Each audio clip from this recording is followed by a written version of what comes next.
सुभाष चंद्र बोस, आज़ादी के लिए एक साहसी योद्धा की कहानी। सुभाष चंद्र बोस, जिन्हें प्यार से नेताजी कहा जाता है, भारत के स्वतंत्रता संग्राम के सबसे प्रेरणादायक और साहसी नायकों में से एक हैं। उनकी जिंदगी जोश, बलिदान और आज़ादी के लिए अटूट संकल्प की मिसाल है। यह कहानी उनके जीवन के एक रोचक और प्रेरणादायक प्रसंग की है, जो उनकी नन्हकन्हा और देशभक्ति को दर्शाता है।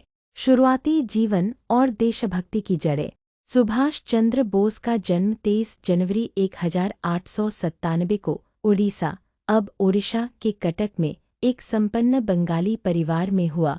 उनके पिता जानकीनाथ बोस एक प्रसिद्ध वकील थे और सुभाष 16 भाई बहनों में 9वें नंबर पर थे। बचपन से ही सुभाष तेजतर्रार और जिज्ञासु थे। उनकी मां प्रभावती देवी ने उन्हें भारतीय संस्कृति और धर्म की कहानियां सुनाकर देशभक्ति की भावना जगाई।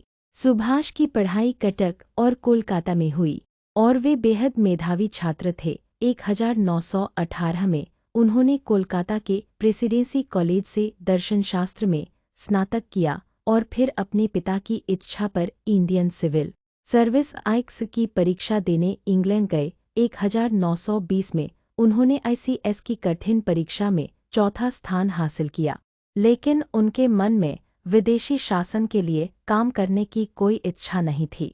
आईसीएस छोड़ने का साहसिक फैसला 1921 में, जब भारत में स्वतंत्रता संग्राम जोर पकड़ रहा था, सुभाष ने एक ऐसा कदम उठाया जो उनकी देशभक्ति और साहस को दर्शाता है। उन्होंने आईसीएस की नौकरी छोड़ने का फैसला किया, जो उस समय एक बहुत बड़ा और सुरक्षित करियर माना जाता था। सुभाष ने अपनी मां को पत्र लिखा, जिसमें कहा, मैं मां भारती की गुलामी की बेड़ियों को तोड़ने के लिए अपनी जिंदगी समर्पित करना चाहता हूं। आईसीएस की नौकरी मेरे लिए गुलामी की तरह है।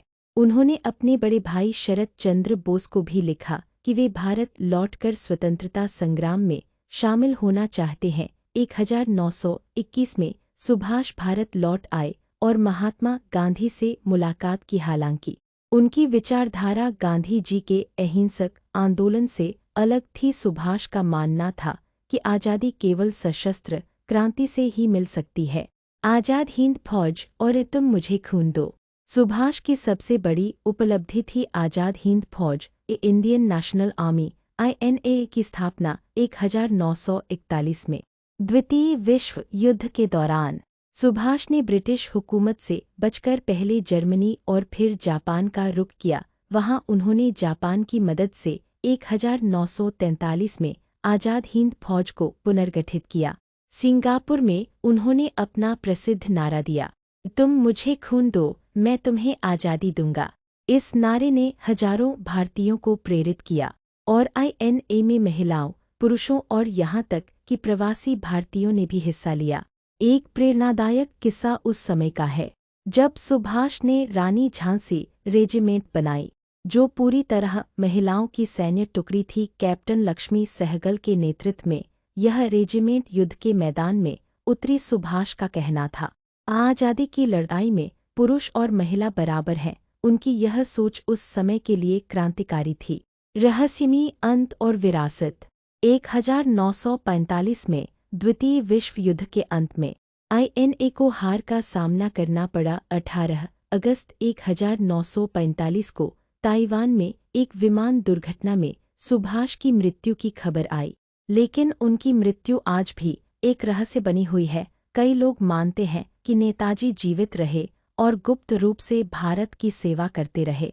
सुभाष चंद्र बोस की यह कहानी हमें सिखाती है कि सच्चा देशभक्त वह है जो अपने सपनों और सिद्धांतों के लिए हर सुख और सुरक्षा का त्याग कर दे। उनकी नन्हकन्हा साहस और दिल्ली चलो का नारा आज भी हर भारतीय के दिल में गूंजता है।